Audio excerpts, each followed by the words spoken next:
Hello, friends. Welcome back to the podcast, RPGamers, Retrospective Gamers, if you will. It has been a hot minute since we have recorded and posted. I apologize for that. We had a lot of technical difficulties with our computers and stuff, and with just life happening. You know, I'm back to work now, which is unfortunate. I'm not at home as much anymore, and life has just been nonstop. But we finally found a day to sit down and do this, and we have kind of a cool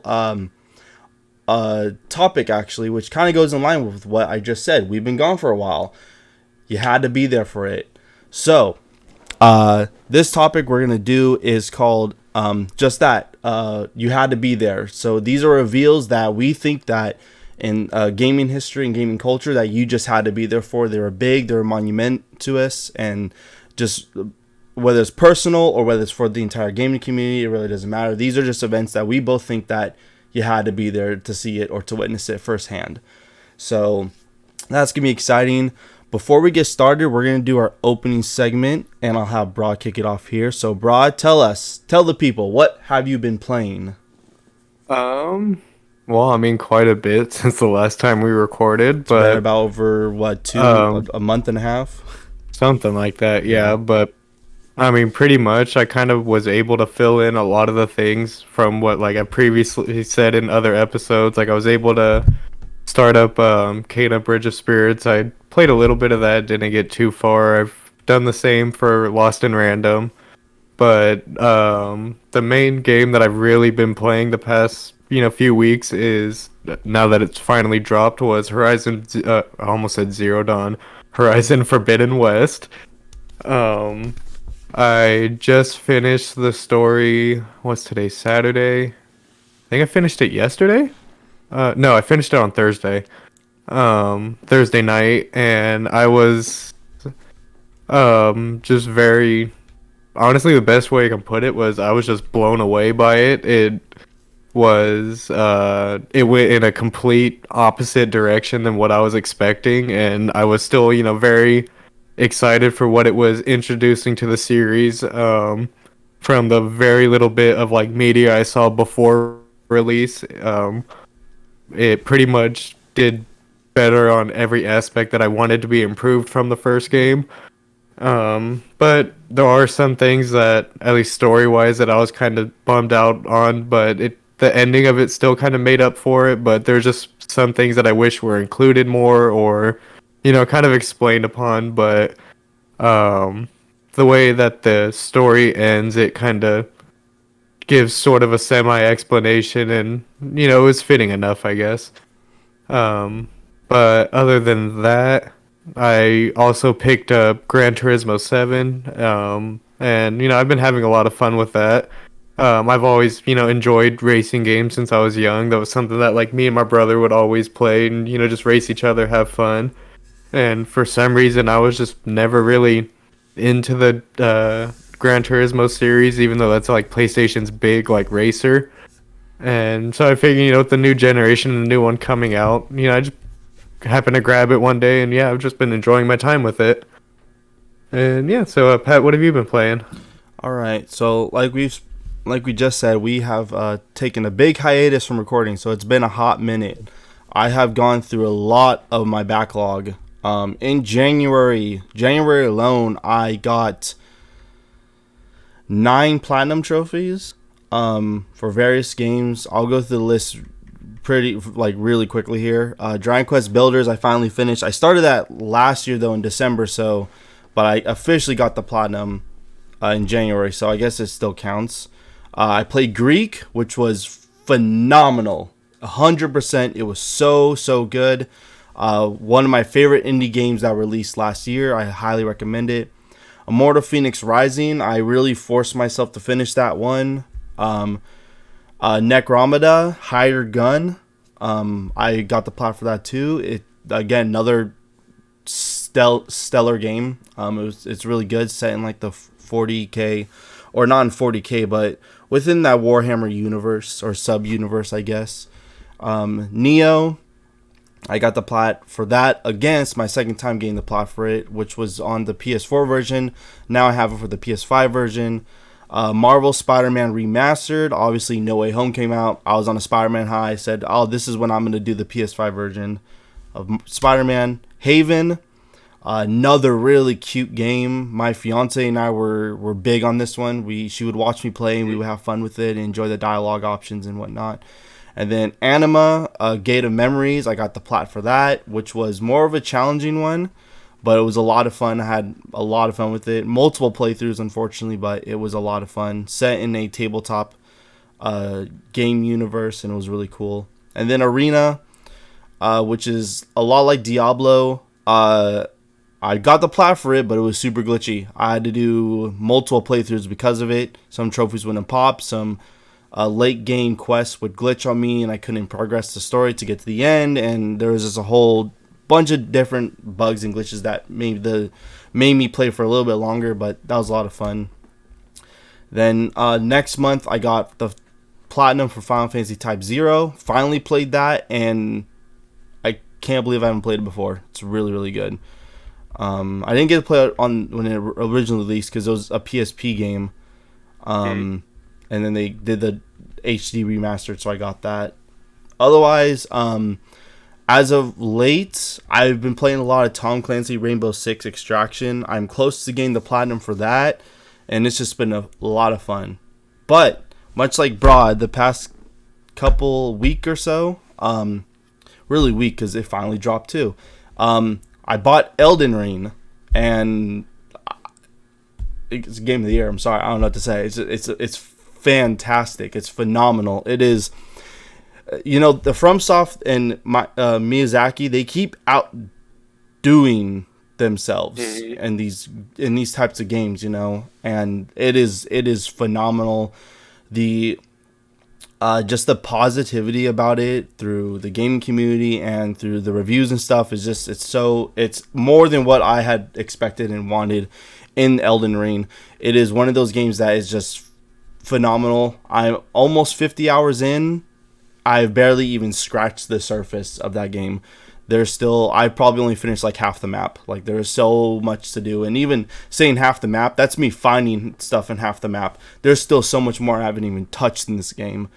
Right. But Elden Ring has been phenomenal. I pre-ordered the collector's edition for it through Bandai Namco store, and they scared me because they canceled it on me, as well as a bunch of other people, because I guess their new website just was not working, unfortunately.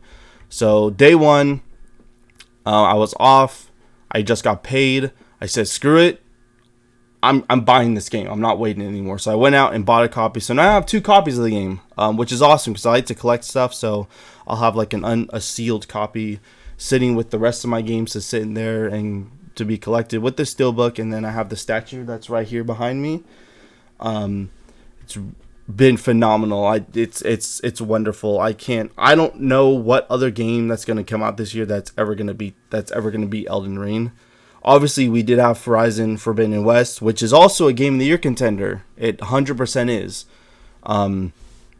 If as objectively as I can, Elden Ring is just on a whole different level. But again, right, there's a lot of history behind it and whatnot. And of course, Horizon, just like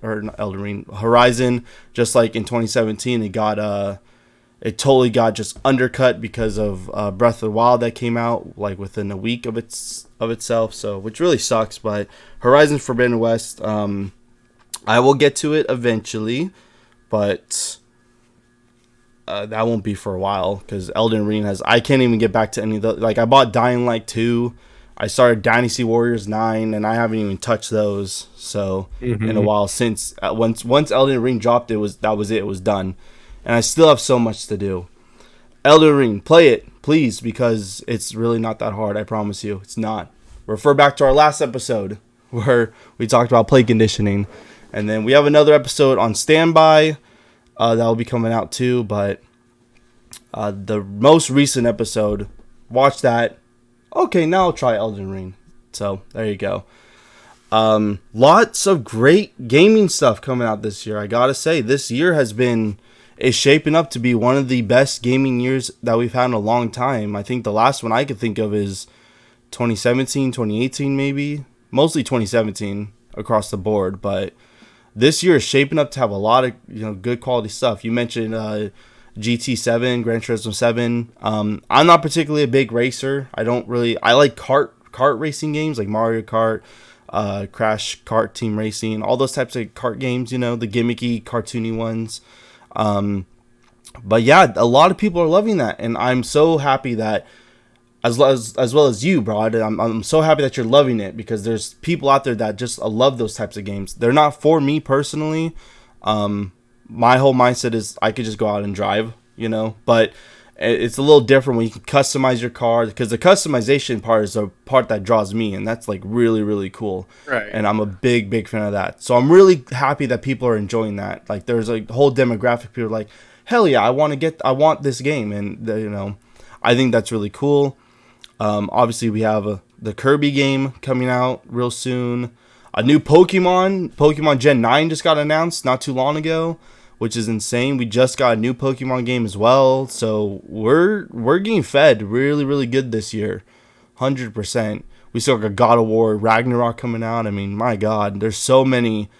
Forspoken is coming out in October now, which I'm happy about, because now it gives me more time to finish. I already got my pre-order locked in. I'm all set for it now. And then, of course, the real contender for Game of the Year is Lego Star Wars: The Skywalker Saga. I'm so excited for that. I love those freaking Lego games. And this one is just on a, like Elden Ring, it's on a whole different level. They push the boundaries of what a Lego game can be from what we see in the trailers and gameplay stuff. And it's really, really cool. So, a really good year. I don't know if you feel the same way, but I think this is a really good year for gaming so far. No, yeah, I think the same. Like, there's kind of, now that we're through the first, basically the big like month, like right at the beginning. Yeah. Like, because pretty much like how I was saying, pretty sure I said in previous episodes, where I was pretty much locked into Horizon. Like, that was my big release for the year. I was ready for that. But now that that time has passed, I've kind of been able to kind of like sit and really like start remembering and like really locking down what the next, big releases, or not really big releases, but what the next releases are that I'm really interested in. Yeah. God of War Ragnarok, if that is coming this year. I'm sure that is going to be a big one. I'm pretty excited for it, but, now I'm like really looking forward to Ghostwire Tokyo. That one looks really fun and just really interesting. And then kind of just on the fun side, not really taking anything serious. There's Evil Dead, the game, coming out in, I think, May. And like, I've always just been a fan of those movies, so getting a dedicated game I feel like will be pretty fun. Other than that, finally got a release date for Gotham Knights in October, so that's kind of like another really big one I'm excited for. But yeah, no, this is gonna be, and then just on every other platform, it's gonna be like a very big year. So I'm just excited to see how the rest of it's gonna play out now that we've cleared Horizon and Elden Ring. Yeah, because those were. I just don't think anything's gonna beat Elden Ring personally. But honestly, I don't think so either. But there is a lot of incredible games coming out. Like you said, Ghostwire. Ghostwire looks amazing. That's been announced a long time ago, and now we're finally it's here. Like, it's coming in like literally 2 weeks. We're getting it like right away. Then of course the Lego Star Wars. I mean, I pre-ordered that freaking like 3 years ago. Like back in 2019 when it got announced. I've had that pre-order for a long ass time. Now it's coming out next month. Tiny Tina's Wonderlands. I have that pre-ordered, and that's coming out literally the same day as Ghostwire, actually. And then, of course, we have Strangers of Paradise Final Fantasy Origins. That is another big title for me, at least, and it's coming out like. Is there an early release for that one? Because I see people playing it already. It's coming out in 2 days. Yeah, there's an early release for it. Okay. Because I was like, I've already seen a few friends playing it already. So. Well, they released a new demo too. Oh, maybe that's what it was. Did you watch the State of Play? No, I was working when it played. Oh, okay. Yeah, it's the State of Play. They released a new demo. They announced State of Play had a lot of. I would probably give it like a B or a C. It was alright. It wasn't anything. There's nothing like too crazy about it. So with that, we'll go ahead and jump into the main topic now of the show. I'll go ahead and start things off with it. So big reveals, just like the state of play. This has become a gaming culture thing now, where all gamers across the world get up in the morning, set timers, set alarms, just to make sure they're ready so they can watch the Nintendo Direct, the state of play, or anything like that. We love that kind of stuff. We love the big reveals and the reactions and all that kind of stuff. So we're here to talk about maybe 2 or 3. I have 3 personally that I would want to talk about. Broad has 2, so we'll kind of do like our back and forth thing. But the first reveal is a very personal one for me. This has been something, and this is a very, very, maybe not very, but a really recent, like this is recent when this got revealed. And I remember exactly where I was. I was working, and I was, it was just, I wasn't going to miss this. I had to watch it. And so the reveal that, the one I want to bring up first, the one that you just had to be there for, because it's something that we've only ever dreamed of. A lot of people in both communities for years, since not even just last generation, but the generation before that too, we've been wanting this. The reveal is Sora coming to Super Smash Bros. Ultimate. Sora coming to Super Smash Bros. Ultimate. That was, again, it's a more recent one, but you just had to be there. I remember I hid behind some stuff at work or at one of my stops, and was like on not really like bending knee. I was like in a golem, like hunched over pose with my phone watching, and yeah, I yelped. I cried. I was like, oh my god. And that entire day was just me rewatching reaction videos and rewatching reveal videos of Sora coming through the portal. Mario grabs the fire and then throws it, and it becomes a Keyblade, and oh my god, it's perfect. Yeah. It was the perfect it's the best Smash reveal. It's the most perfect character for Smash, and I love that there people that make connections that the Super Smash Bros. Song is actually about Sora, and it just fits so well with who he is. He's all the other characters in the Smash lineup that we've seen. They've all done exactly what Smash Bros. Is. They try to beat people up, Leave it to Sora to bring the happiness and the joy. All the characters are turned to their little trophies, the little amiibos, and they're dead basically. They lost the light. Leave it to our boy Sora to bring them back from the light and the darkness, and it's so good. The song fits in. You hear like the original Kingdom Hearts song, and dun dun. He's flying through the sky, and he looks at the camera, smiles and laughs, and it's just such a surreal feeling. Sora getting announced for Smash is one of those things that you just had to be there, because once it happened, your feeling's almost gone. That was one of my favorite reveals of all time, just because Kingdom Hearts has been such an important series for me, and the character means so much to me. I cried actual tears. I don't even know what else to say. That just should say it all right there. It's one of those reveals that's just phenomenal and carries so much weight throughout the community, because there's so many. If you watch like a compilation of a bunch of other people reacting to it, it's just everyone's crying. Everyone's like, oh my god, we wanted this for so long. Not only that, but Sora was the most requested fighter I think in Japan and in the US as well, since Brawl was a thing, and that was on the Wii. And then of course we got Smash 4 on the Wii U, and he was still the most requested. He's been the most requested fighter for years, and to finally, if this is the last Smash Bros. Game we get, it is the perfect ending to the Smash Bros. Like legacy with that character, because that's a character that everyone can relate to and everyone needs in their life, if you ask me. But so Sora coming to Smash Bros. That is peak gaming culture reveals for me personally, and for a lot of other people too. So you had to be there for that one. You had to. Yeah, I remember that day when I think that had to have been a Nintendo Direct. No, but, it was a Smash Bros. Separate Smash Bros. Thing. Oh, was it its own thing? Oh, okay. Yeah. No, it wasn't Direct. But yeah, I just remember that all coming out. I think I was at work too, but it was kind of just like I'm not all that into Smash anymore. Like I honestly don't remember the last time I played it. And it was kind of like just seeing that reveal. Like I had that kind of moment of like, oh well, I'm getting back into it now. Yeah. Like yeah, it was just something really cool to see that character finally getting its way in, and just how like big of a thing it was really. Yeah, you definitely had to be there. Not only, Yeah. like, Sora being in Smash is awesome, right? Just the idea that he's there. But he's fun. He is so much fun to play as. As soon as I saw the gameplay, I said, "Oh shit, this is my new main." He plays exactly how I like to play. He's a juggler. When I play Smash, I love to juggle, and he's just so versatile. He's insanely just. He needs to get nerfed. Like he's too good.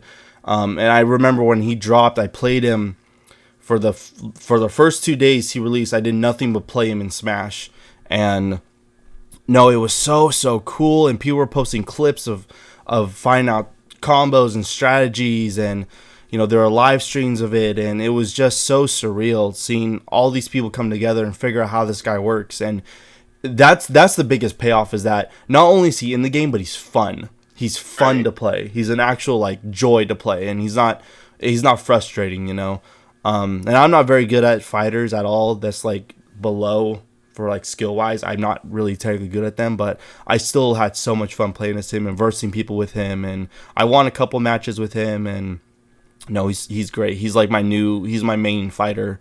I feel like if he wasn't good, he probably wouldn't have been my main fighter now. But because he's so good, and because he's exactly the gameplay style that I like to play, he's exactly that. He's my main now. He's just so much fun. And then, of course, we got the awesome costumes. We got the Kingdom Hearts 1, Kingdom Hearts 2, Kingdom Hearts 3D, Kingdom Hearts 3, of course. We got freaking the Timeless River skin is the most popular skin. Like, everyone runs that skin because it's just so wacky and cool. Mm-hmm. And then, you have Valor form, which represents Goofy. And you have Wisdom form, which represents Donald. And then Timeless River represents Mickey. And that Disney representation's so cool. The map, the Hollow Bastion map, is so freaking awesome. The music's always good. It's just such a great character. Like, there was so much love put into that, in that character, and it's so cool. There's not much else I could really say about it. I mean, if you weren't there for it, I'm sorry, but I wish I was able to record my reaction, but of course I had to work. But I didn't miss it because I watched it and I was like, holy shit, this is legit. This is real. It was one of those things that it's something we've all wanted in the Smash community, and in just the fighting game, in that community of players. It's something we've all wanted. Clearly, he was the most voted character, Right. I want to say maybe in the US he was the second most voted, but I'm not 100% sure. I know in Japan he's for sure was the first most. He was the most requested fighter. Overall, across the entire world, he was the most requested, which is there's an even better feeling, Yeah, that was just definitely like that alone is kind of just sums up that you had to be there thing, just for how important it was really for a lot of people in the gaming industry. Yeah. Or at least for like a lot of the people that like play the game that have wanted it. Or even like you who don't play it, but it got you to want to play it, It's right, yeah, exactly. It's really cool. Just because it was like it was a character that I'm familiar with, and I've spent years playing the games that he's from, so it's kind of that one more thing, like there's a character that I really connect with in these games. It's the same way like my main was always Snake, because I've loved the MGS games for a long time, and it was like, hey, this is a cool character from one of like the guest like franchises and all that I can play as in a whole separate game. So yeah, just Sora's the same way with that. But sure. Yeah, if that pretty much was all you had to go on for that one, I could go on forever, but I don't want to take up any more time. Right, go for it. Yeah, I imagine. But so yeah, for my first one, this one is the reveal of a game itself, and like yours, it's also a very personal one to me, because the franchise that it was for was one of my pretty much very early like gaming franchises that I really got into, which I mean at the time it was just one game. Mm-hmm. But just kind of my break into gaming was my family. Were always, when I was younger, my family was really into World of Warcraft, so everybody had PCs and all that. And eventually, I just got like a hand-me-down one from one of my brothers or something, probably. And I was probably, at least when I got my first computer, like maybe 7 or 8. And the game that I kind of got with it was StarCraft, and it was, my mom knew like I was kind of really into like sci-fi and all that stuff, and so they had gotten that game for me, and I was just instantly into it. I didn't even know what like strategy or RTS games were, and just StarCraft was just such a huge thing for me. At least before playing Knights of the Old Republic, like StarCraft was my thing. Like that's all I really wanted to like read into or look into for gaming stuff. And then of course, come a few years, probably I think it was like a year or two after that, the big announcement for StarCraft 2 came. And I remember they revealed it at the BlizzCon that year, and unfortunately that was, my family was gonna go that year, but stuff ended up coming up and we just weren't able to make it.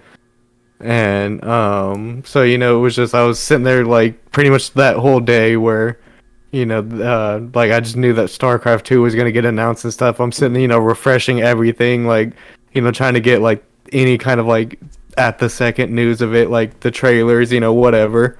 And I was just so into it, like just pretty much every day from that point, constantly like StarCraft 2, StarCraft that, trying to learn everything I could. And like I already knew, like I didn't even have to like ask my parents for it. They just knew that since the new one was out, they were probably gonna get it for all that. And the game comes out, and that whole next year just never got it. And so I was just like, okay, whatever, still play the first one, do. But just I was just so excited to be able to like see like the next version of the game, what else they could do. Early on, like pretty much all the reviews and everything was that it was pretty much like an incredible game. Like this is the one that you had to play, and it trumps the original game in so many ways. And I was just just really into it, because it was just really the first time where I was just really excited to a sequel for a game, and where I was just really following it. And StarCraft is also one of Blizzard's longtime franchises, so it was also I knew it was a massive thing to a bunch of other people. Like it was one of like the big presentations at BlizzCon for that year.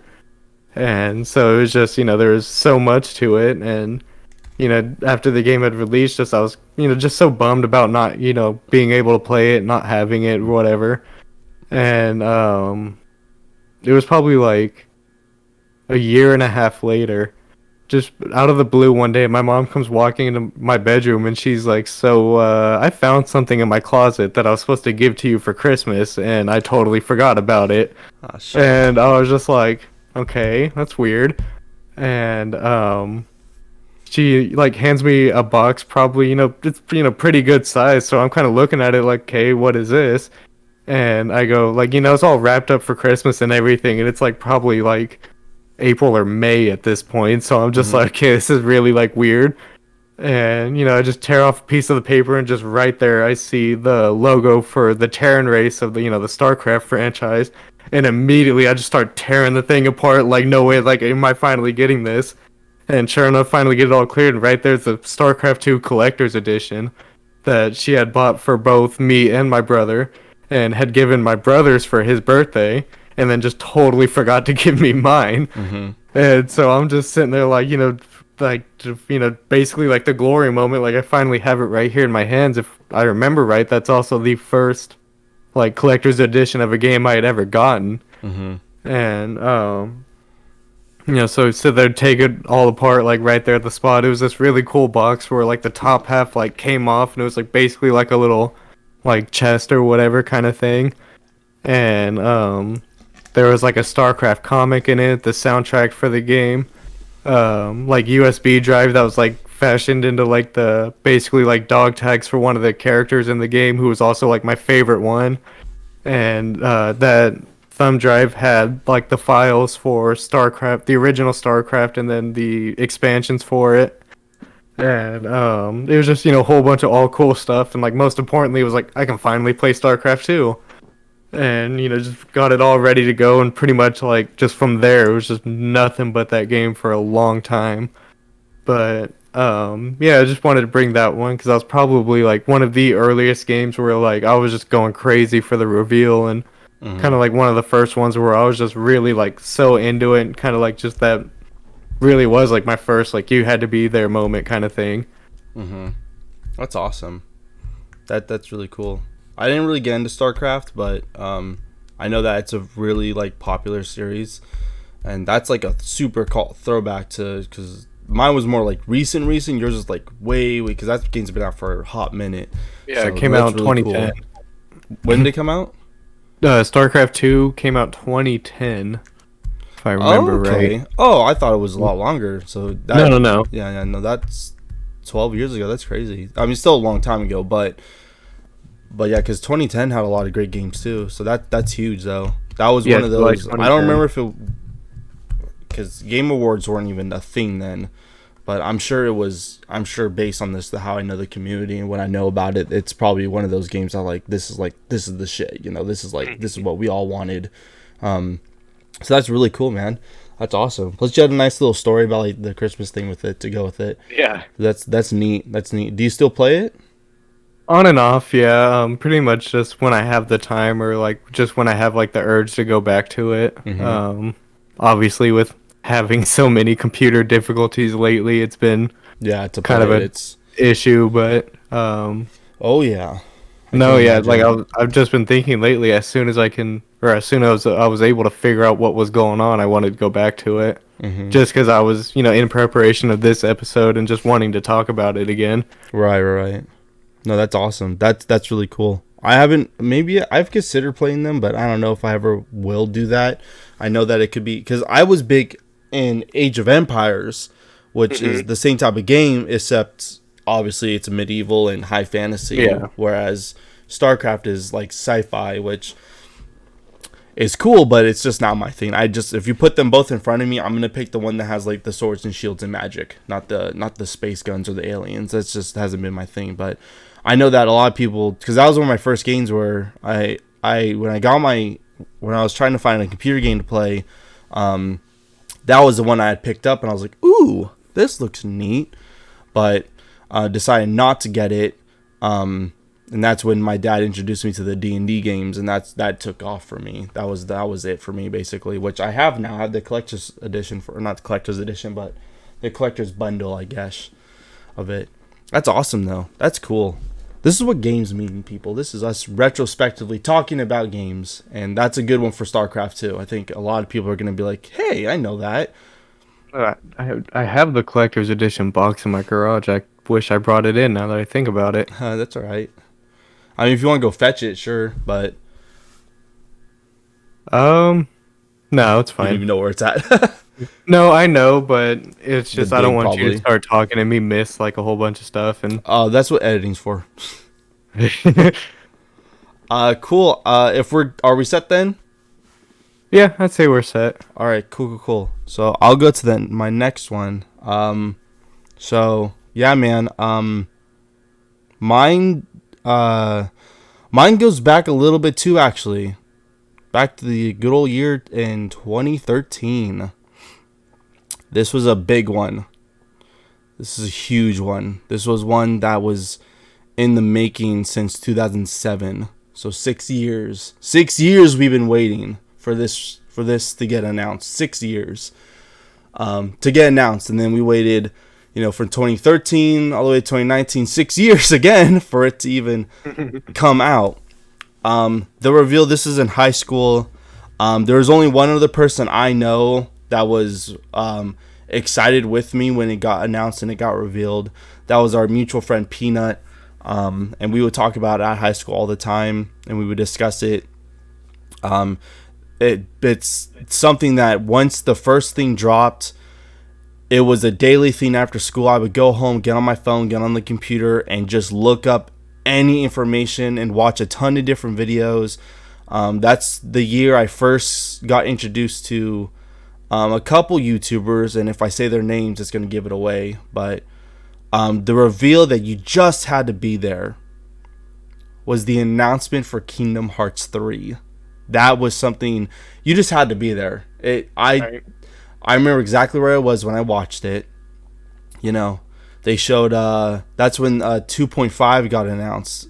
Kingdom Hearts 2.5 HD remix got announced, and we're like, oh sweet, cool, that's coming out. Rad, we got the 1.5, now 2.5. Pretty cool, man. Is that it? Okay.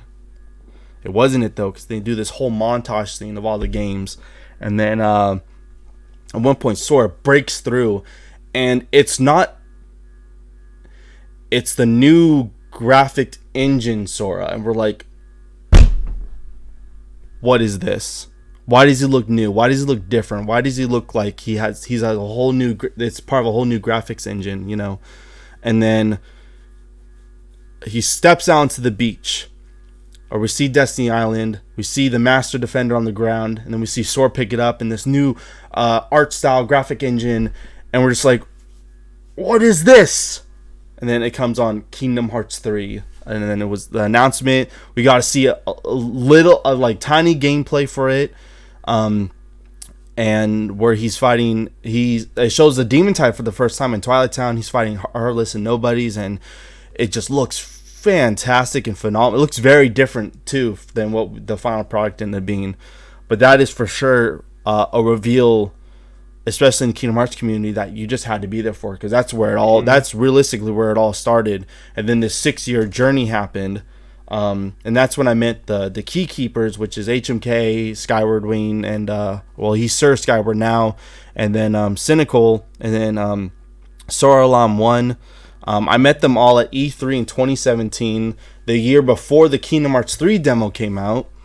And I've been following their journey and following all the news outlets and stuff. That was the starting moment to a 6-year period of every day constantly looking something up, looking at news, getting up early in the morning just to watch the Tokyo Show stuff. And then and Paris Week Games, Jumpstart, all those different random little conventions where they showed, even if it was a screenshot, I was on top of it. That's where a lot of the Kingdom Hearts 3 hype started, was that one reveal of Kingdom Hearts 3 announced, or like in development, you know.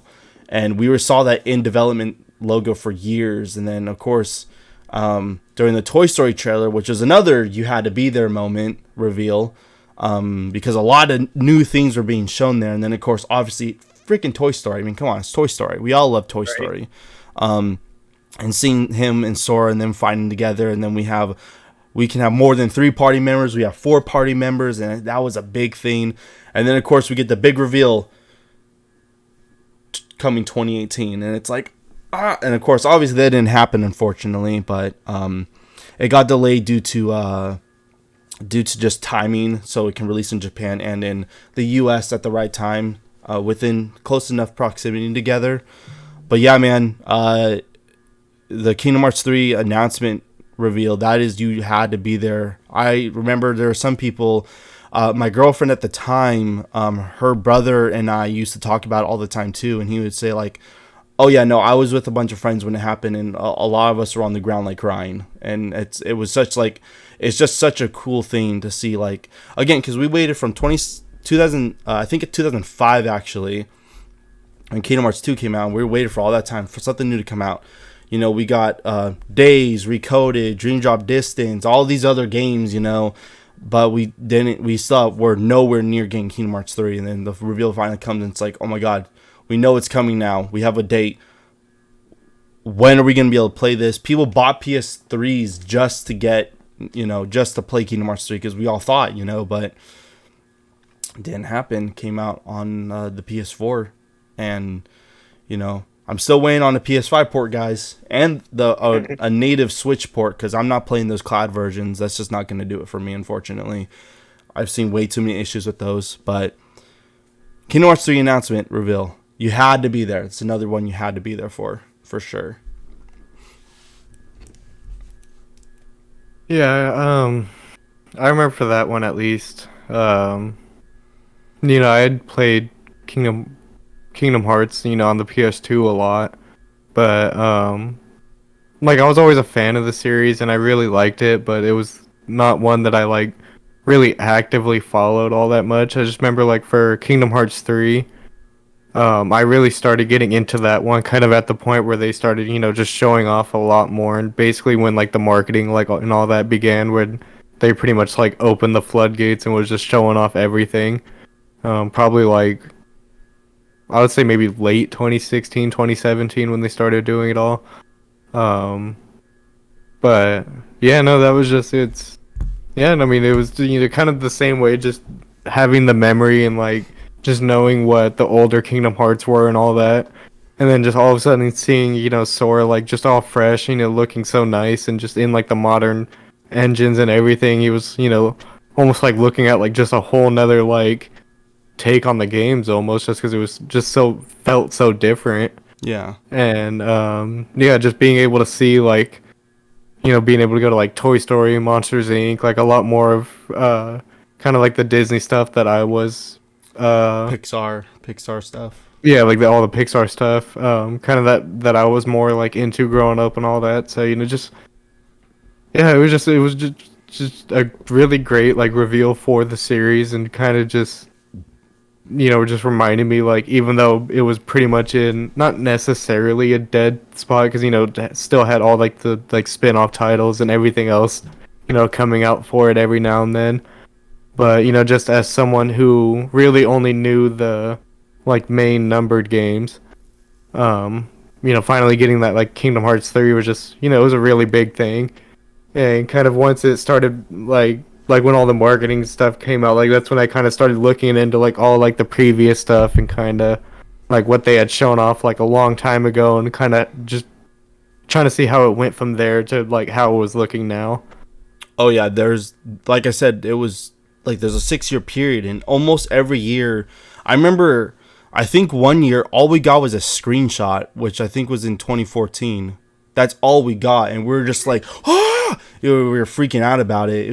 I think it was 2014. We just got one screenshot or something. That's all we got the entire year, and we're just like, damn, what the hell? We need more, And then to announce the world, they would have like Roy Conley would come on, and I remember at one point when you were getting into the media for Kingdom Hearts 3, I brought up Roy Conley, and you said, I don't even know who that is. You keep mentioning him. I'm like, yeah, he's like a producer for the Pixar movies, and he announced two of the worlds that were going to be in the game. He's a big part of the Kingdom Hearts like community and the development of it. He was a big part of it because he produced a lot of those movies. So he was a producer. He was like an executive producer for the game, and so there's a lot of history behind all the reveals and stuff. He announced, "Oh, I'm excited to tell you that Tangled and Big Hero 6 are coming to Kingdom Hearts 3," and we're like, "That's insane!" And then we got the screenshot. I believe that was in 2015 when they announced that.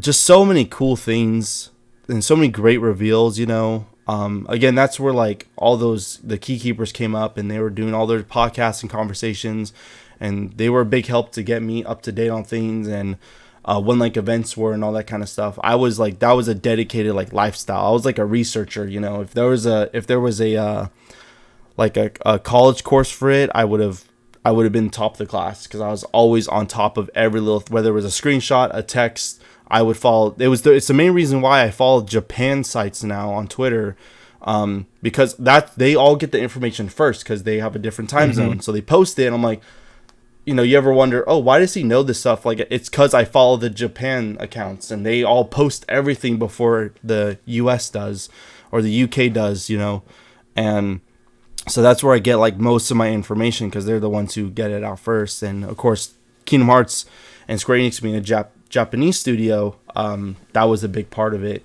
There's so many just interesting and cool reveals, and that's just one of those games where it's like, especially like within the community of Kingdom Hearts, because again, we've had all those spin-off games, which I don't even consider spin-off games, because every game's important for the story. Every game you have to play to really understand what's going on, who's who, what's this mean, what does that mean. You have to play them all, even the phone game. Like, I can't imagine when the next Kingdom Hearts game comes out, I can't imagine like not playing those or watching the story or doing anything like that and not understanding what's going on, because a lot of big reveals came out in the phone, like a lot of massive major reveals that literally change the way you look at other games because you get those big reveals, and it's like ever growing. We get the phone game gave us the true origins of where Xehanort comes from, which is one of the coolest reveals of all time in the entire series. Like it's like, you know, it's crazy, and it makes the phone game so much more important. And then of course we have Melody and Memory, which people write off, oh, it's just a rhythm game, but it's one of the most fun rhythm games I've ever played. And it's got all the Kingdom Hearts music, which I'm such a fan of. Hours and hours and hours of content. And it has a storyline where you have to know that storyline to get to where we're going, you know? So it's really neat and really cool. And I'm excited for the future of it. Next month, actually, that's when they're doing the 20th anniversary event. So we're getting ready for that coming up. And that's going to be really cool. So I'm hoping we get something out of it. But we'll see. I mean, he's already planning, like, we're in, like, I would say phase 4 or phase 3 of like the Kingdom Hearts games. He's already planning phase 4, you know, and it's crazy when you look at the timeline staple. It's really neat. Yeah, I mean you're really the best person to speak on all that out of the two of us, but yeah, no, just that reveal. It was a very big thing, at least for, you know, people that were following it, and all the ones that were, you know, so attached to it and so, you know, just wanted so much more from the series. Oh yeah, it was just like I said, it's a big reveal. Like you had to be there because, again, from the second game all the way to that point, it had such a history just to being revealed. Exactly, we didn't have anything. We're just like, we have an announcement. It's real. It's coming, and you know, and it feels really weird that it's been 3 years since it came out. Like it's a weird feeling that that's a game that we've been waiting for that long. You know, that was like. Again, we were like sophomores in high school, and it was just a matter of like, holy shit, I can't believe like this is happening. This is real, you know. And yeah, me and Peanut would talk about it in school, and it was like he would borrow my 1.5, and then we would share like a 2.5 as well, and like copies of those, and then we would just talk about Kingdom Hearts 3. He still texts me like whenever we talk, it's pretty much just about Kingdom Hearts. And he said, like, oh, you're like one of the only people I know that I can actually feel like I can talk to about this game. And I feel like that's only semi-true. You know, I am a big fan of it. One of the bigger fans in this city, I guess. But, you know, like yourself, there's a lot of people that just love these games. And it's you know, everyone has their own voice and their own opinion about these games. And I think it's really important that everyone gets the chance to say something about it. That's why this reveal is so important, because everyone has something to say about it. You know, this was like a big moment for a lot of people, and especially with all the events that they had. You know, they had the Disneyland events, they had the Disneyland hotels now. Like Kingdom Hearts freaking took off. I think Disney really realized, like, holy shit, there's like money in this game series, like, and it's crazy to think about. But I can go on and on about Kingdom Hearts all day long, so I'll stop there. Go ahead with your next reveal, and we'll get on to the last one, and then we'll put in some extra commentary on some things, but go ahead. Yeah, so for my last reveal, it's I think the actual reveal itself was in 2014, and then the game came out in 2015. But you know, going into that whole thing, like I was still on PS3, like I hadn't gotten a PS4 yet, because I think they had still only been like a year or two out at that point. Yeah, came out our junior year, I think, 2014. Yeah, because I know you got one like really early, and I was kind of still just waiting on it. But you know, when this reveal finally happened, it was like the real kick of me, like, oh, I really need to get a PS4 now. Like, this is the only way I'm gonna play it. And you know, I was a big fan of the franchise that you know, it was coming out for. It was honestly a very influential like video game franchise on me, because it developed a lot of like new tastes and, you know, favorites in not only video games but kind of like pop culture and all that. Mm-hmm. And so this game was actually Batman Arkham Knight.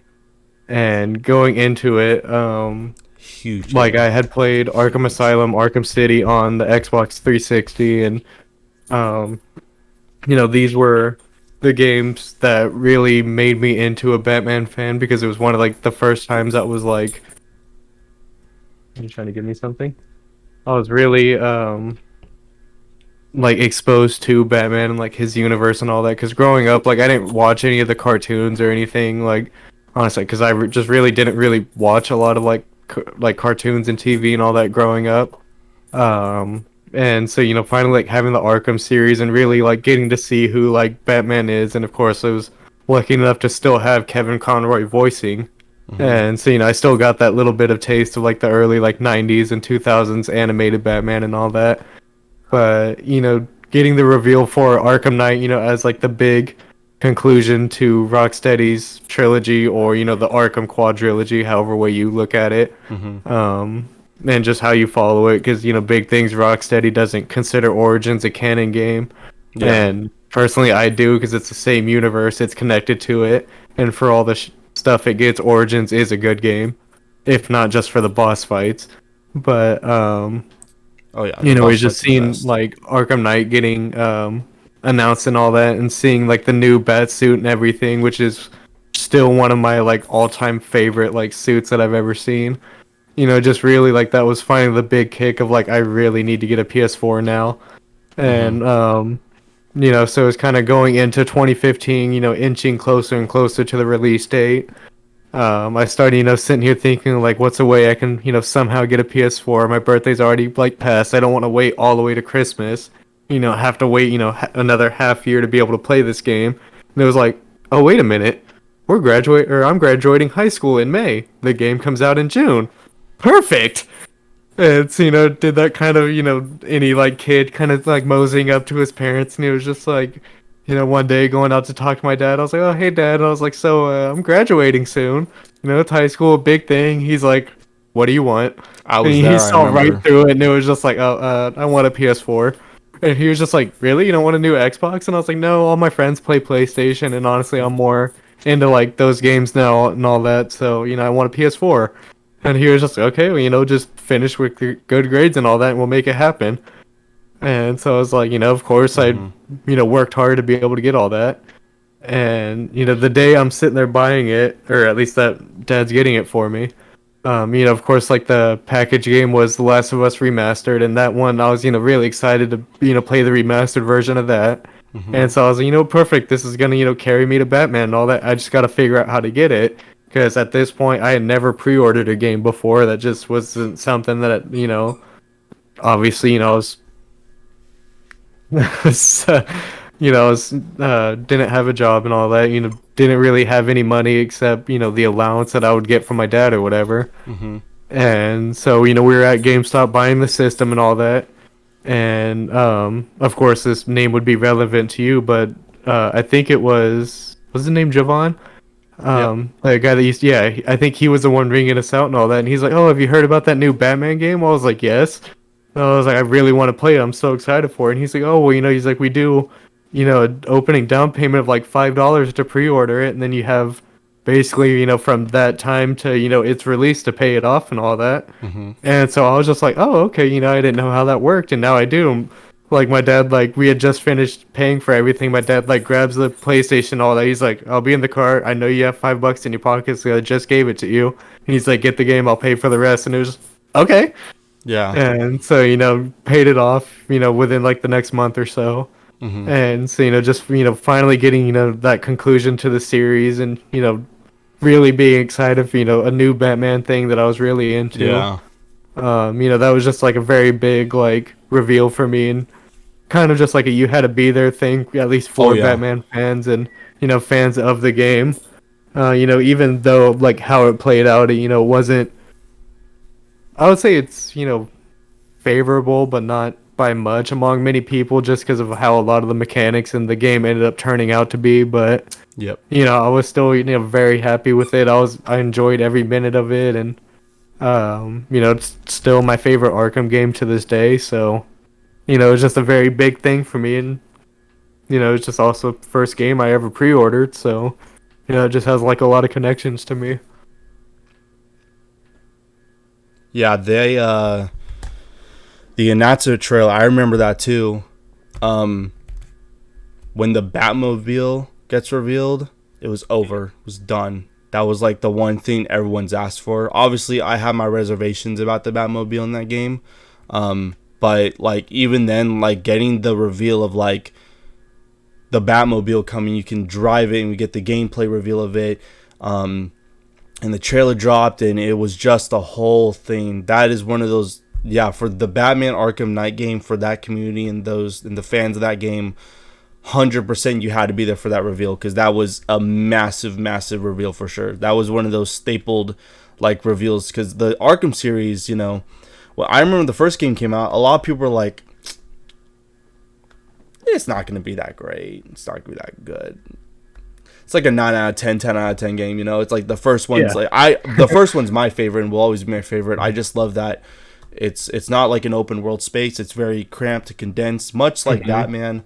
Because I grew up on the Batman animated show and the Batman animated movies and Justice League, like all those shows. That's what I grew up. That's how I learned who Batman was, and that's like my core Batman. And of course we get the Arkham game. We got like Kevin Conroy, big name you didn't mention. I'm surprised we got Mark Hamill coming back for the Joker too. Yeah, I was about to bring that up. One, as soon as you were, yeah, that was a big one. But no, the Arkham Knight reel, that's beautifully put.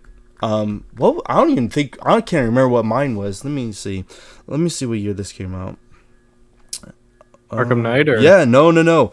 My first pre-order was Modern Warfare 3. So that was back in 2011. That was a couple days before Skyrim came out, so go figure. But obviously Call of Duty was like, that's what everyone played, and I had friends at the time that would play it, and we all pre-ordered it together, and we all picked it up the same day together. But yeah, I mean, I think that was my very first one too. And then, funny enough though, with the Arkham Knight, I had pre-ordered Arkham Knight to buy it. Last minute, I switched it to Elder Scrolls Online because I was more a fan of Elder Scrolls, but I wasn't big on MMOs. But I just say, you know what? I think I'm gonna like this more. I'm indifferent about it. I think both games. I think Arkham Knight was arguably, objectively the better game, and it definitely is. I think like long term though, looking at back at ESO is now the better game just because. But that's again years and years and years of content that was added, but then also Arkham Knight, years and years of content, and there's tons of bat suits and tons of cool little fan things, and it's so neat and it's so awesome. But yeah, I had swapped my pre-order from the Arkham Knight to the other one, and that's one game that I keep telling myself I need to go back and replay that. And I still haven't done it. I replayed the first game, and then City, I wasn't too big of a fan of replaying it. I just think the first one was just so good. It set the bar too high, and then the next game they go open world. Arkham Knight is like my second favorite though out of all four of the games, because like I agree, Origins is a part of that universe, whether Rockstar says it is or not. It is within the same universe, but I wouldn't say it's like. I would say that's like my least favorite one out of all of them. But the boss fights are really, really good for sure, especially one with Deathstroke. So yeah, which is like that's the main reason for that game existing. Really, is just to have them fight. No, it's really cool though. It is really neat. I really hope Gotham Knights doesn't flop because it's made by the same people. It's made by the same people, right? Yeah. Yeah. Gotham Knights is the same developer as Origins. Oh, as Origins, it's not Rockstar. No, Rocksteady is doing Suicide Squad Kill the Justice League, right. And then WB Montreal did Arkham Origins, and now Gotham Knights. Right. Well, we'll see then. I don't know. I hope it doesn't flop because it looks cool. I love the concept of it. That reveal trailer was really neat too. I wouldn't say that one you had to be there for it though, because it doesn't have like a long history for it. But no, Arkham Knight, I mean, you hit it. That's a big one. That's a huge one in a series in a game series that really cemented itself as like the definitive Batman video game, And I think that Arkham Knight is beautiful looking. It's cool. It's neat. It's fun. It's really fun, It's got a really good story too. It's a pretty predictable story, but it's also Batman. Like, what do you expect? If you know Batman, then you know the story. You know Batman.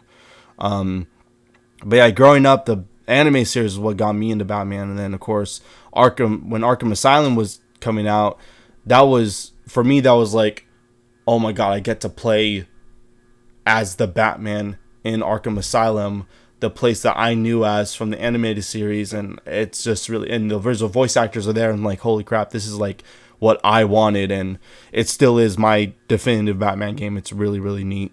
And then of course the Batman movie just came out. That's a whole different conversation, but Oh yeah. another phenomenal film, another great Batman media. If you're asking the both of us, so no, that's an awesome one. I like that. That's cool. Yeah, and I mean, just to go on that point that you brought up, kind of just talking about the voices, which of course Kevin Conroy and then Mark Hamill being the Joker. That was something that always had a lot of fun with throughout the games because obviously he's most known for being Luke Skywalker and all that. Right. And just also going into Arkham Knight, where of course, as anybody should know, that Joker dying at the end of City, so kind of having that like, oh well, what are they gonna do now, like with Joker being dead and all that. And then of course just finding out throughout Arkham Knight that the Joker's still around technically, and just getting more of Mark Hamill in the role was always really fun, because I think around the same time they were kind of coming out that might be his final run as the Joker, so just really being able to like have that and have those connections with it and be able to cherish it for that alone. So yeah, it was just very big reveal and very happy with what came of it. Oh yeah, you had to be there for that. That was one. Like I said, the Batmobile was like, holy shit! It's finally time that we get the Batmobile. Yeah. Again, I have my reservations about it, but it is still. I feel like if they didn't have the Batmobile, that would have been such an L. That would have been such a loss. Yeah. It had to be in there, especially since City was the open world thing. That was definitely That's awesome. Yeah, I need to go back and play that. I really do. And we have it for free. I mean, I might as well just do it. It's such a good game. It really is. Sweet. Awesome. Anything else you want to add to it, or? No, that's pretty much it. Cool. You have all the neat little stories for it, too. Yeah, I mean, actually, since I'm right here, and of course, I have this with it, which actually, I think you got me. The whole steelbook. I did? I believe so. I don't know. I buy you a lot of shit. I don't know. Like where half of mine come from. Maybe. I don't... Oh, I did. Because someone sold it, and I got it separately because there was a collector's edition for it, and I got it. I have been trying to get you that collector's edition for a minute, though, honestly, but it's just been so hard to find it for a reasonable price. Because it comes with, like, this cool statue of, like, it's like the Captain America one that I have for the Marvel Avengers game, but it's all black and it's Batman, and it has like a little stand with a plaque on it that has like some quote on it, and I think it's really cool. And then I think they released a premium edition or something that came with like a remote control Batmobile, which, good luck trying to find that, but yeah, right. Unfortunately, that's nifty. That's neat. So I'm going to stick with the same year then for this last one. And before we get to this last one though, because this is a huge one. This goes beyond just any community. This goes for the entire gaming industry. This was a huge deal. Was there any other notable things, if you have any on hand really quickly, that aren't like any stories? Like, because I have one that I consider doing, but I don't know if it's really like that. It is that kind of reveal, but I say it's that kind of reveal because for a different reason. So I'll go really quick. This is like if you have an honorable mention, bring it up. But my honorable mention for sure is a game that has been in the making for a while and is still relevant to this day. We just got the PS5 version of it. Like, it is still relevant to this day, and we make jokes about stop buying this game so they'll stop re-releasing it. The announcement trailer for Skyrim, Elder Scrolls V Skyrim. We all know it. We all love GTA. It. Yeah. GTA 5. Yep. No. Hell no. I don't even remember the review for that because I don't care. But no, the announcement trailer for Skyrim. If you ask me, and I'm being as objective as possible. The Skyrim announcement trailer is the greatest trailer in all media. It is a perfect trailer as far as showing us what we need to see without telling us too much, telling us exactly like the premise of the game or of the thing, not even just games. Like I'm talking like all media, movies, TV shows, anything. It's the best trailer. Showing us just a little glimpse of gameplay or what's going to be in it, the content basically, with an amazing score behind it. It is, and that's again, that could be a whole different podcast episode. It's talking about trailers, but that trailer is one of the greatest. We get the announcement date. It is to this day my favorite trailer of all time. It is, it gets me excited, not only for like the Skyrim game, but it gets me excited to create something where I like, now I want to continue writing my book. Now I want to continue writing my D&D campaign. Now I want to jump into an adventurous, mythical, high fantasy world. Even if it's not Skyrim, that trailer gets me so excited for gaming and for media and for creating and just high fantasy in general, because that's what it is. It's high fantasy type stuff. But the Skyrim announcement is a big one. That is one of my favorite trailers. That is my favorite trailer of all time. Okay. That was just my honorable mention though, because I don't know if that's like I don't know if that's like you had to be there for it, but it's definitely like it's just something that I thought was notable. But there was the two other I had talked about were already big. This last one's even bigger, I would say, than those. But I don't really have anything else to bring up. Those are kind of just the big ones that have always kind of stuck with me and just were the ones that I really wanted to bring up. So, all right. Then other than that, there's always been like the big oh my gosh, this is happening reveals. But I mean that happens really once or twice a year anyway. So at least at this point, I'm not gonna lie. I thought you were gonna talk about the KOTOR remake. I mean that one. Yeah, but I feel like that's definitely, you had to be there for that, because that's been a year in the making, you know. Yeah, because I would for that one, like I remember that was a state of play, and that was something that, I guess that could be one, because Knights of the Old Republic, has had a long-standing history being tied to Microsoft and Xbox and all that. So, I just remember like sitting here in my living room watching that state of play, and I think that was literally like one of the first things that popped up. Yeah. One of the early, if not, it was the first. Yeah, I don't think it was the first one, but it was one of the first, like within the first 5, maybe 3. It was like an early one. It was really short and really quick, but no, that is, for me at least, I would, if I were you, I would have definitely said you had to be there for that. If you're a KOTOR fan, you had to be there for that. This is a reveal that has. I think it was just more shocking than anything. Like just not even expecting like Sony to be the one that like officially announcing, because obviously like past few years the like rumors and all that for it have been going and there's been a few people on like YouTube and all that cover it, but you had to be sitting there watching a Sony state of play and just like, oh hey, by the way, we're doing Knights of the Old Republic, all right, bye. And like it was literally just so quick, like from the moment it started, like I just got that weird feeling of like, just there's no way they're doing this right now. And then just like the second like Revan pops up in the background, like I didn't even have to like see any details. I was just like, they're really doing it. We're getting quality, baby. We're getting quality. Like surprising and just shocking thing to come out of nowhere. Yeah. I thought about doing that one, but I mean it was literally like maybe 30 to 45 second like, no, hey, here we are, okay, bye. And it was just like, oh, okay, like I think it was more like that would have been something to bring up if we had more on it. But I mean I guess that's fitting honorable mention. Oh yeah, that's a huge one, because I know a lot of people were freaking out about it.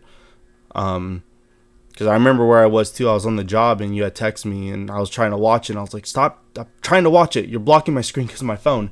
And no, it was like, holy shit. I knew at some point a remake was coming. I just didn't know when and by who. And the fact that it's coming from Sony and being potential PlayStation exclusive only for at least the now. For what we know now, it is a PlayStation only.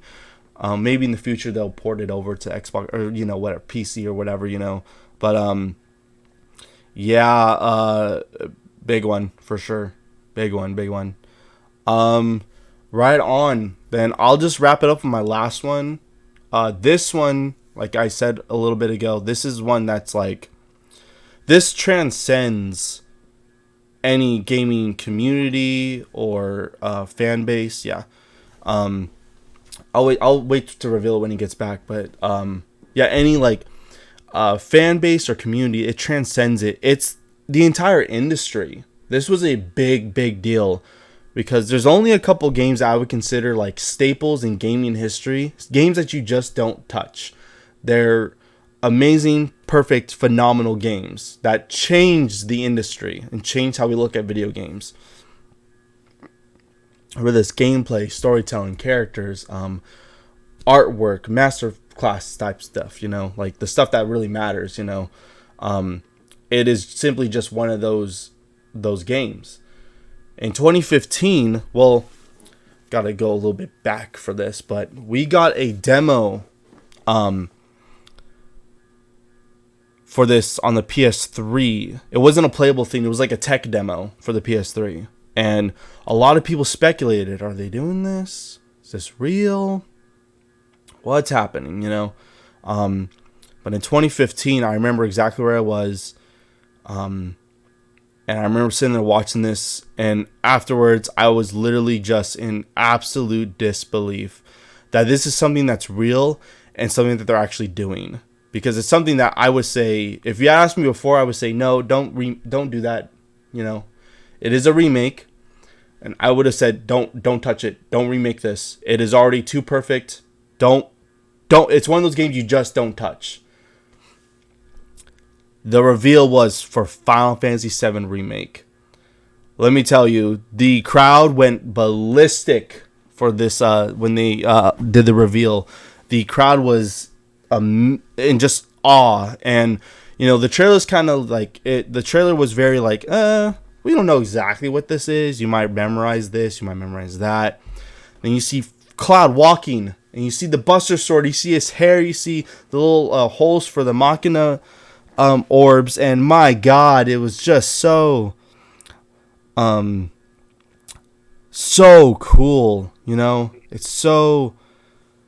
It was just so surreal. Like on the tech demo, we got a tech demo for an upscaled, up-resed version of Final Fantasy VII. And we all thought, oh, they're remaking Final Fantasy VII for the PS3, and that was never going to be a thing.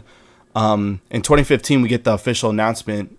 Oh no, we are doing a remake of Final Fantasy VII, and that was just that is, like I said, as far as communities and stuff, that's great and all.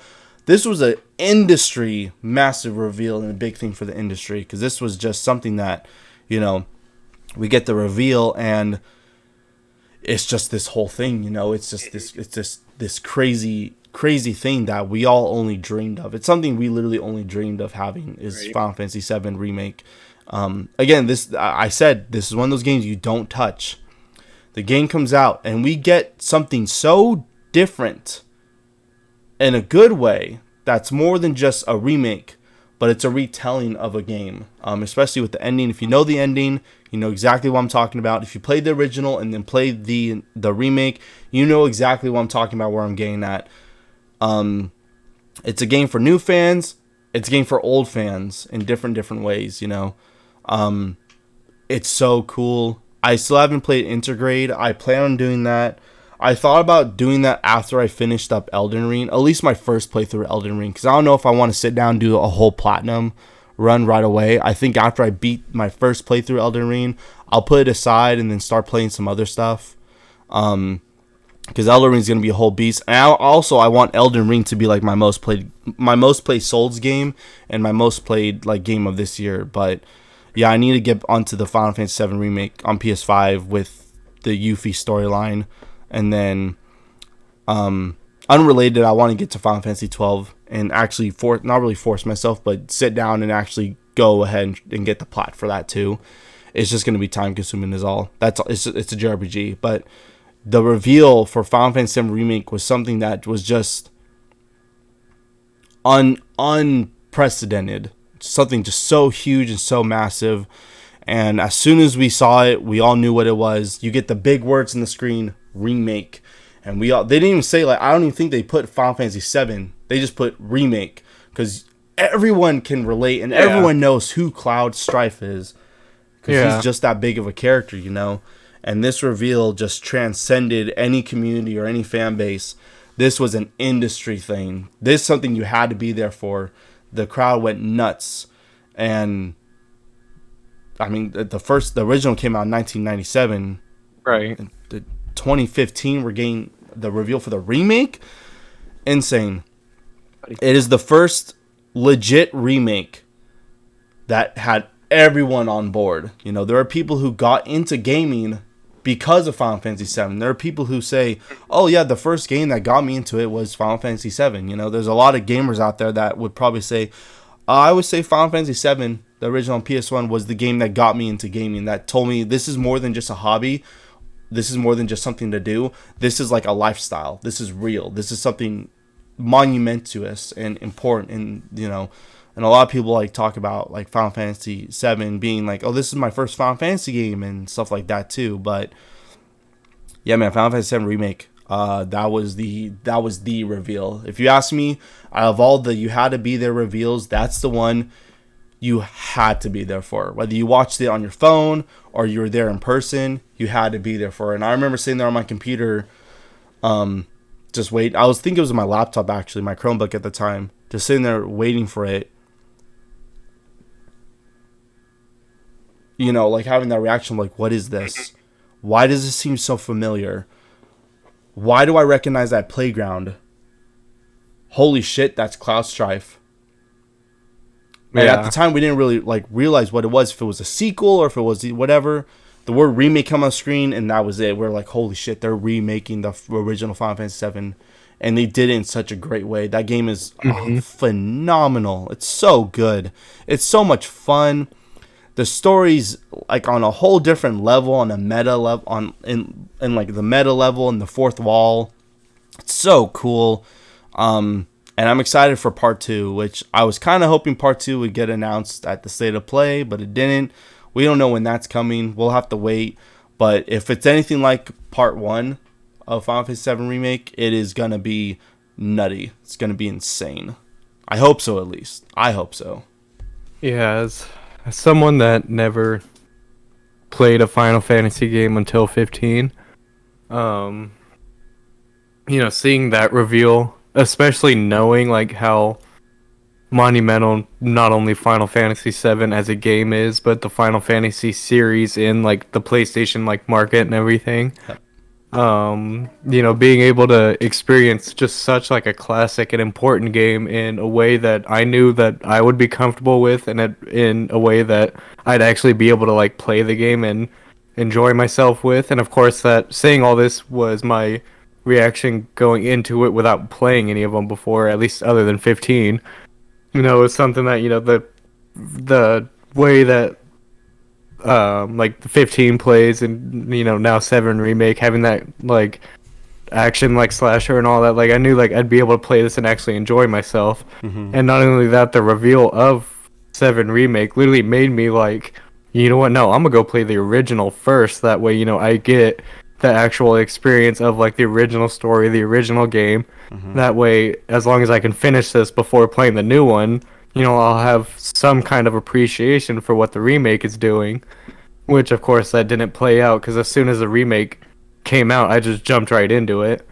And yeah, it was just, the reveal was just knowing how like monumental it is, and how just insane that they were even like daring to touch that game and you know, try to like modernize it and bring it to new audiences. Like you know, of course, there's plenty of great Final Fantasy titles that they could have done it with, but I think 7 was kind of the safest bet, because just everybody knows the name, and you know, it has such a connection to so many people that it really would have been like the biggest thing to remake that one, just because, you know, it would go against everybody's expectations, thinking like, you know, Square would never even dare to try to redo that. Yeah. And then they go and did it and still like surprised everybody because they just handled it the proper way. Oh yeah, there's a lot of like, again, I tell people like, if you haven't played the original, I don't understand how you would understand what's happening here. 'Cause there's a lot of things that are like, for new fans, when you finish the game, we get to the end of the game, or like the last chapter, like the final, like, oh, this is the point of no return section. Even new fans are like, what the hell is happening? What is going on? And I can't imagine, like, new players were already or returning fans were already confused at the ending. I can't imagine a new person being like, oh, I get this. No, you there's no way, you know. Yeah. That's why I say the game is for newcomers up until that point. You know, up until that point, it's for newcomers. Because even the remake, we don't get any mention of Zack Flair at all. At all. And at the very end, you see Zack. Returning players will say, oh, shit. And new players will be like, oh, who's that? Is that another Cloud? And people just won't understand it, you know. But yeah, I mean, if you haven't played the original game, it's fine. Play the new one. It's the new one's, you know, more marketed for a newer audience. Where turn-based has kind of just left us, unfortunately. If they ever do, I hope to God they never do it. But if they do a remake of Final Fantasy X, I hope that they give it the same love they did with Final Fantasy VII Remake. But I hope they don't change the story like they did with Final Fantasy VII Remake, because I think the story is too good. They already tried doing it with Final Fantasy X2, and I already have my opinions on Final Fantasy X2. Don't play it; it's not worth it. And same with any notion of Final Fantasy X3 happening. Get rid of it. I don't want it. You ruined it. Again, that's my own opinion. X2's fun. It's really fun to play, but the true ending, the canon ending, literally ruins everything that the first game was trying to do and say. But for 7 Remake to do that and to tell something new was very bold, and a lot of players are like, I don't know how I feel about that. I don't know. Okay, we'll see. But in my eyes, I look at it as like, so you're telling me this old game that I've already played and know the story of, you're going to remake it and tell a completely different story? Absolutely on board. 100%. It's going to be so cool. It's like, I think like it's a multiverse type thing where it's just a whole different series of outcomes. I have no idea what the next game is going to be like. I don't know what the story route they're going, because it's a completely different story now with the time travel and with Sephiroth and with the spirits and stuff. They changed how that story plays out, you know. Characters who were supposed to be dead are alive. Characters supposed to be alive almost get killed off. Like Barrett getting stabbed in the remake, that didn't happen in the original. That doesn't happen, you know. Zack being alive, which is like, again, if you haven't played the original, you won't understand the connection with him and Cloud. Or like even that storyline, and I mean, it's just insane. It's insane the amount of stuff they were able to do with that, to take this new game and remake it and try to tell a different story. And I think that's really important. That's why I don't look at this as a remake. I look at this as a reimagining of a game, you know. The other game, like I said, there's 2 games I would say you don't ever touch, because they completely changed the industry and changed what a game, you know, Final Fantasy VII changed what like storytelling in a video game can be like, and what a JRPG can be. The other game I would say is Resident Evil 4, where with Resident Evil 4 they changed like how a survival horror game can be. You know, what it means to be a survival horror game. Could it be something else? Could it be an action type game? Because originally, I keep getting this mixed up. It was either Devil May Cry was supposed to be Resident Evil 4, or Resident Evil 4 was supposed to be Devil May Cry. I think originally Devil May Cry was supposed to be Resident Evil 4. Yeah, it was basically a prototype Devil May Cry that got turned into Resident Evil 4. Yes. I always thought it was the opposite, where they were making Resident Evil 4 it didn't work out, so they took that and made it into Devil May Cry, and then they just redid a whole thing, but that's another one where like, whoa, this is very different than what we got, and it's fun and it works. I wouldn't say like it's one of my favorite games. I wouldn't give it like that high. I'd probably give it like a 7 out of 10. I would give it like a super high score, but I still recognize as like this like changed the industry of like how we can look at games. That was a big one for sure. Is that, and again Final Fantasy VII, where that fundamentally tampered with our expectation of what a story can be, and Final Fantasy VII nailed it across the board for sure. Yeah. But so the remake reveal, you had to be there. That's a big one, personally. Mm-hmm. Like industry wise, again, there's like the Smash Bros. Sora reveal. That's good for like the Smash community and the Kingdom Hearts community. Kingdom Hearts 3, that's really just a Kingdom Hearts community thing, But Final Fantasy VII, that's an industry wide thing where everyone knows. Professionals in the industry, like other like game developers, designers, and everything, just going like just blown away at how they did it. Like, holy crap, that's insane that they were able to do that. Yeah. And now all these remakes are being a thing, and but yeah, I think that's it for the most part. I don't really know if there's anything else. If you want to add anything, if you came up with something like another reveal that like you thought was pretty big, like you thought was, whether it was important to you or important to the community as a whole. No, not really. I would say another one. Sorry to cut you off, but another one would be God of War for the PS4. Yeah, that would be another big one, because again, we were left when God of War left off with 3, because canonically that's where like his story ends. Then they made Ascension, which is like an in-between game between the 3 games. We didn't know what was happening. We didn't know where we were going, what he was doing.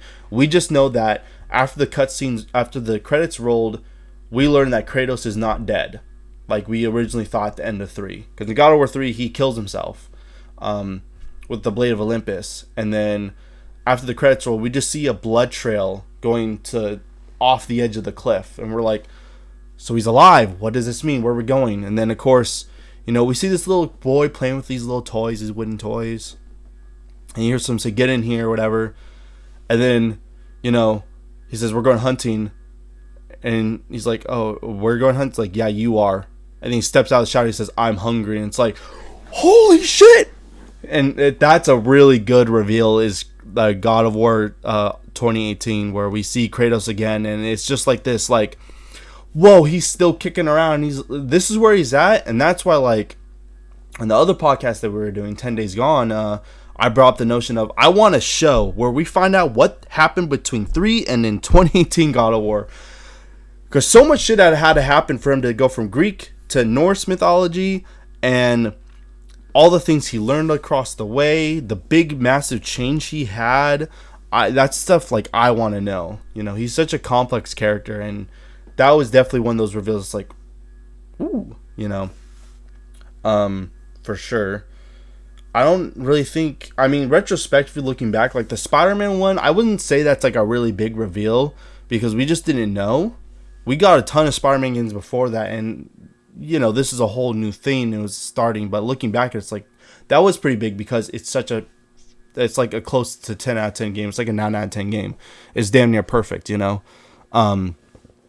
least that's how I see it. It's damn near perfect. But I guess people who are fans of like The Witcher 3, when that was when that came out, I didn't really particularly know that much about The Witcher, but because of The Witcher 3, I dove back into the books and the lore and reading information online and trying to figure it out and understanding like, oh, there's a huge like community behind this. That's a definite one. I don't really know if there's any other, I mean, like realistic, I guess Elden Ring, but the way that was revealed, it wasn't like a big trailer. They just kind of said, oh, we're making the game, and that was it, Yeah. I like the Batman Arkham Knight one. I think that's a really good one. That's a really good. You definitely had to be there. That was monumental for anyone who's a Batman fan and a fan of just those games, and because those were big games. Those weren't like those weren't games that like you put aside and say, "Oh, I'll play this eventually." No, those are games like you play right away. People are still playing it. People are still talking about it. They were for the longest time. I mean, they were like releasing DLC, weren't they? Like skins and stuff. They were consistently, even when Yeah, starting with City. yeah. Well, like in Night, like I Night, remember, like it went all the way to, I think 2019 was yeah, their like final the bit of final like DLC. So DLC or 4 years skins they're or releasing whatever. stuff. That's Yeah, insane. That's a game that's like worth talking about. And I think I know I released the PC version was dog shit. Like it was not. It just was unplayable. yeah, But the console version of it was really, really, really played out well. I would play that in my we would all get together at college at Fresno State in the dorms, and we would sit down and we would play Arkham Knight, and like we would each take turns and stuff. And that was because I had it, and that was just one of the games that were like, oh yeah, let's all sit down yeah. and play Like this. the day that it came out, I literally picked it up and took it to your house, and we were sitting there playing it. Yeah, I was like, put it on. I want to see. I want to see what Yeah, I screwed up on my pre-order for because I got freaking Elder Scrolls Online, the crap version of Elder Scrolls Online. But yeah. So yeah, no, that was like, put it on. I need to see. Holy shit, it's so good. It's so good. It really is. Yeah. like, but yeah, these are all pretty good ones, I think. Oh yeah. They're all There's so many more that we can discuss, but just like looking at it based on how I feel about like, all my games were JRPGs. That's just enough. All my games were Square Enix things. It should tell you enough about yeah, the kind of stuff I like to play. I love my JRPGs and stuff, but I try to find things that were like not even just for me personally, but as far as like a community is concerned. right, yeah, Like if you're in the Kingdom Hearts community and you weren't there for the Kingdom Hearts 3 announcement trailer, what the hell are you doing? Like that, you had to be there for that. Same with like the Sword and Smash for Smash Bros fans. And like I try to pick things that were like years in the making, but the Arkham Knight one was a big one for sure. Yeah. I guess Last of Us Part 2 was pretty big too. We're like, but that was one that's like, we knew it was coming without like them doing a reveal or anything. They just pretty much said, "Oh, we're making Last of Us Part 2, by the way," and then we get the trailer. So I think that's a little different. I'm talking like announcement, like when it first got announced, But I do remember the Arkham Knight one. It honestly almost came out of nowhere. Where it's like, "Oh, by the way, let's show you this game," and it's like, "Oh my god, it's the next Batman game," and yeah. it looks good, plays good, and it ends in a very satisfying way. I would say, at least. At least if you're able to get the true ending, Well, yeah, but you're still. willing to work for it. Oh, yeah. Well, not even like the true ending, just the ending in general. I think that's already cemented. That's just like extra bits, Obviously, the intro with the Joker is insane. It's terrifying, but it's really, really good. And then again, if you go on New Game Plus, the New Game Plus thing at the very beginning, I'm sure you've done it before. Where you burn the game starts with you guys have had to play it by now. You burn the Joker, in New Game Plus you burn the Joker, but he like comes alive and like laughs, and it's like, oh, I get it because we know that he's like a hallucination, and that's like I love those little things, Yeah, like the little details that they put in. That they add afterwards, Mm-hmm. Another game that does that really well is Dark Souls 2. They have like little details that you don't get in your first playthrough. You have to go to New Game Plus to get them. And I just love when developers do that. It shows that they care. Right. Damn, now I want to play Arkham Knight. Shit. We have it for free, so I might just do it. Yeah, you can just download it real quick. I could, yeah, but I also have Elden Ring staring right at me right now. True. So I'm sure you have Horizon staring at you here too. So, but nonetheless, man, we just love games. I think that this is a really good episode to come back to record with, and a topic where we just talk about, why we do this. Again, the show's all about why we play games and why we are into them and why we do this. And I think talking about these reveals and just trying to really explain to people why like a Final Fantasy VII remake means so much, or why the Arkham Knight game means so much, or why Sora coming to Smash Bros means so much, or whatever you might say, Even the Elder Scrolls one, like I wouldn't say that was like a don't know if that's a big monument to this one, but I just think that announcement trailer is the greatest trailer of all time. If you don't believe me, go rewatch it. Even you, Brod, go rewatch it and tell me otherwise. Tell me that I was wrong, because I guarantee you I'm not. I showed our mutual friend Brian it, and I said, dude, watch this trailer. It is the greatest trailer of all time. And he said, all right, whatever. I don't believe you. Watch it. He said, holy shit, I want to play this game now. I'm like, yeah, it's really good. It's a really good-ass trailer for a really good-ass game, that's obviously been re-released multiple times. Like 5 times, I think, at this point. Maybe 6, actually. Now that I think about it. So, but if that's all you wanted to add, I'll let you say any last pieces. No, I mean, that was pretty much all I got. All right, cool. At least all I had for this one. Cool, Ron. This is a pretty straightforward one. Thank you so much for joining us again.